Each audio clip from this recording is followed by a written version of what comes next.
Story number 9, Thank you, Dad, for showing me how poor we are.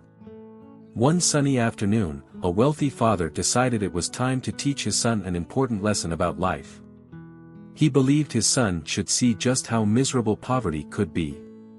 With this in mind, he planned a trip to a small, rural village where a humble family lived. For a full day and night, they stayed with this family, observing their way of life. The father watched closely, eager for his son to understand the vast difference between their luxurious lifestyle and the simplicity of this poor family. As they journeyed back to their grand estate, the father glanced at his son and asked, "So, what did you think of the trip?" The boy smiled brightly, his eyes gleaming with excitement. "It was amazing, Dad," he replied.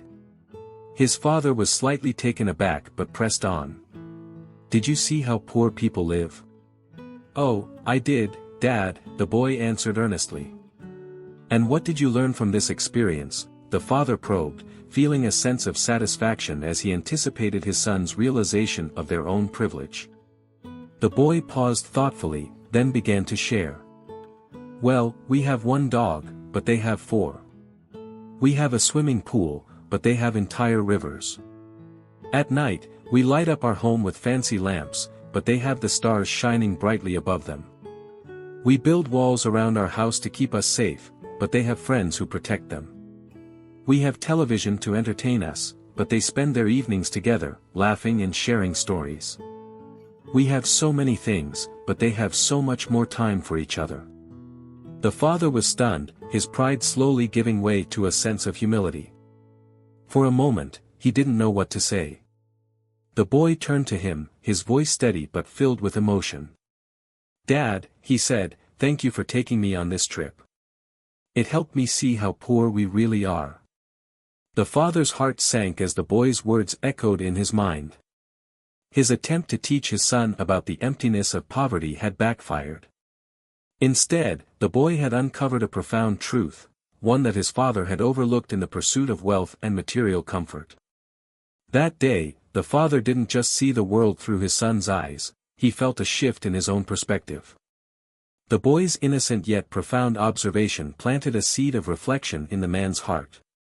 Perhaps, he thought, true richness isn't found in possessions but in the abundance of love, connection, and the simple joys of life. As they drove home, the father remained silent, lost in thought. The boy, however, gazed out of the window, smiling softly, as if he had just unraveled one of life's greatest lessons. And maybe, just maybe, he had. Ladies and gentlemen, the story of the wealthy father and his son discovering the contrast between riches and poverty is more than just an everyday tale, it carries a profound lesson about life, one that aligns closely with the philosophy of Stoicism. In our modern world, we often define wealth by possessions, assets, and status. However, what the boy in the story realized teaches us a different truth. Real wealth lies in how we live and in the way we cherish the simple, meaningful moments of life. Inner freedom, wealth beyond material possessions. At its heart, Stoicism champions the pursuit of inner freedom, the kind of wealth that transcends material possessions and resides in the clarity of our perspective. As Epictetus, one of Stoicism's greatest thinkers, profoundly observed, "It's not what happens to you, but how you react to it that matters." This philosophy invites us to look beyond external circumstances and consider the boundless power of the mind to shape our experiences. In the story, the father assumed the poor family was deprived, lacking in money, luxuries, and the security he believed defined a comfortable life. To him, they lived in scarcity. But to his son, the scene painted a different picture, one brimming with richness that the father's wealth could not replicate. What did the boy see that his father missed? He saw harmony, an effortless connection with nature, a genuine bond among family and friends, and a radiant joy in the simplicity of everyday living. He saw abundance not in possessions but in moments, stars lighting the night sky, rivers flowing freely, and relationships flourishing without distraction.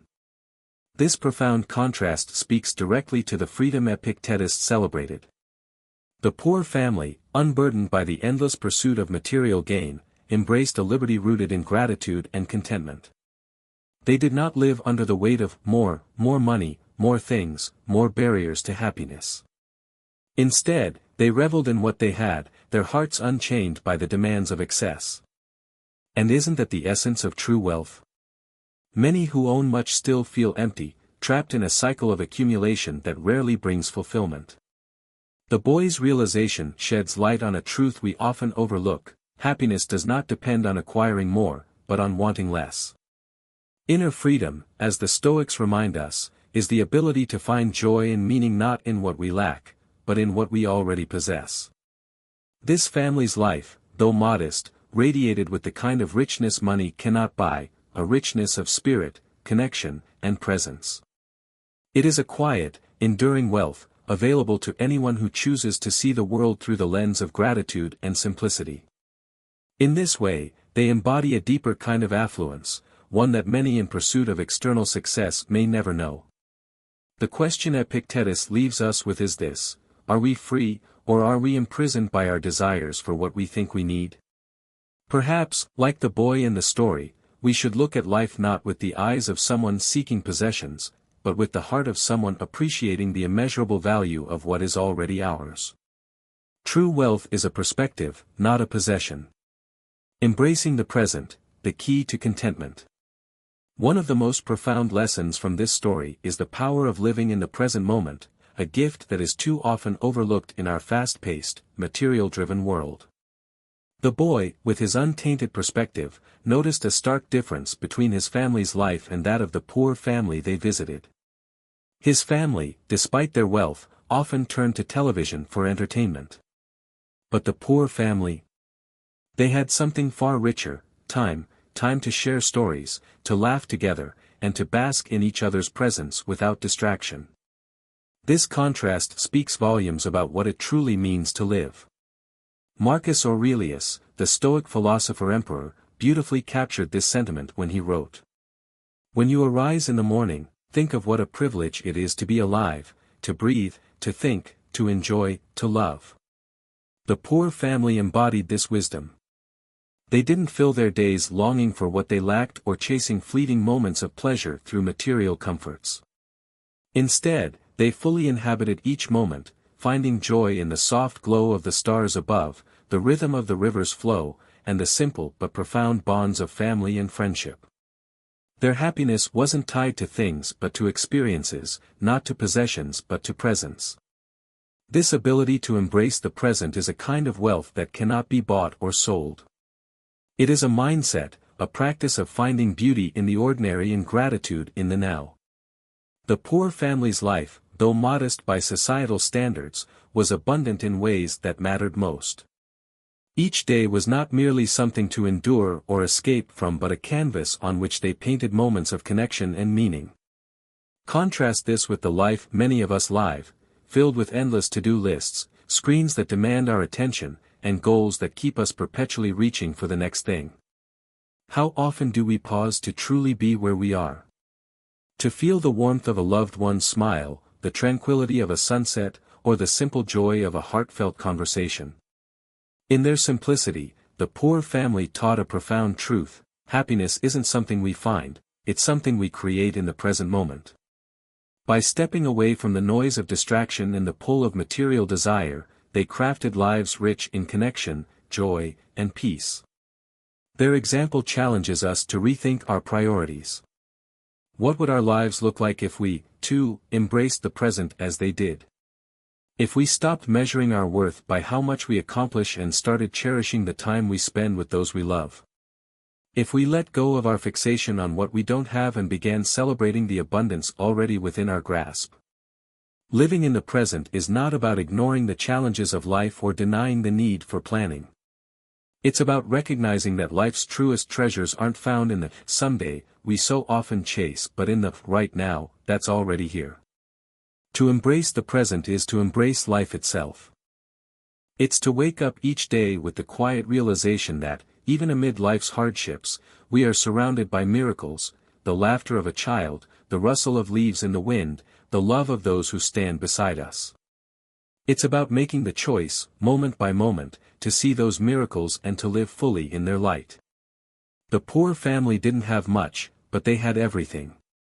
And through their example, we're reminded that the key to contentment isn't found in the extraordinary, it's found in the simple act of being present for the ordinary. Wealth is an attitude, not an inventory. Seneca, another prominent Stoic philosopher, wisely stated, "It is not the man who has too little, but the man who craves more, who is poor." In the story, the boy saw that while the poor family owned very little, they seemed to have everything. They didn't need a swimming pool because they had rivers. They didn't need artificial lights because the stars lit their nights. They didn't need walls for protection because they had the loyalty of friends. This highlights that true wealth is not measured by possessions but by our attitude toward what we already have.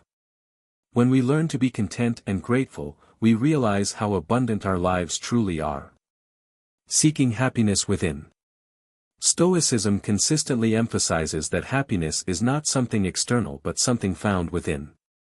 Epictetus reminds us, "He who is not satisfied with what he has will not be satisfied with what he would like to have." In the story, the father attempted to teach his son about poverty, yet he became the one to learn a greater lesson. The boy saw a richness in the simplicity of the poor family's life, a richness that the father, despite all his wealth, had failed to appreciate. This revelation reminds us that happiness cannot be purchased or achieved through material gain. It must be cultivated from within, through gratitude, love, and an alignment with life's true values. The greatest asset, a free soul. Stoicism also encourages us to focus on enriching the soul rather than chasing after material possessions. As Marcus Aurelius wrote, "You have power over your mind, not outside events. Realize this, and you will find strength." The poor family in the story may not have had significant material wealth, but they did not let that define or limit them. They made the most of what they had, living in harmony with nature and nurturing strong relationships.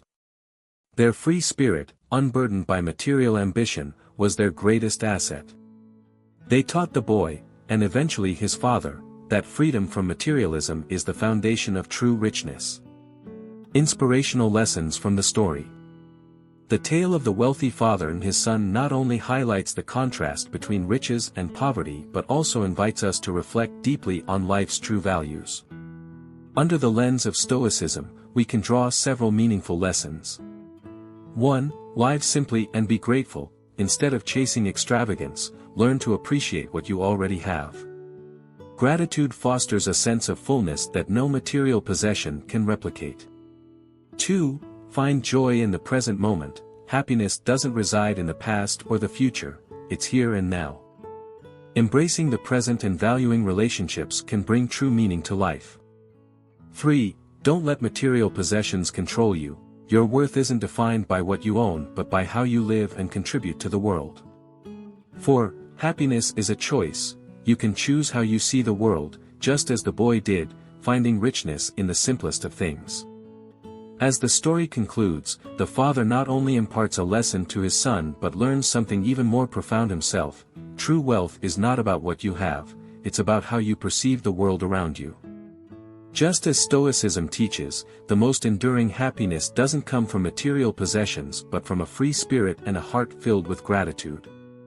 And there you have it, life's most valuable lessons wrapped in a simple yet powerful story. If this video resonated with you, don't forget to give it a thumbs up, share it with someone who might need this reminder, and hit that subscribe button to join us on this journey of exploring life's deeper meanings. Turn on the notification bell so you never miss an inspiring story or insightful lesson. Thank you for watching, and we'll see you in the next video.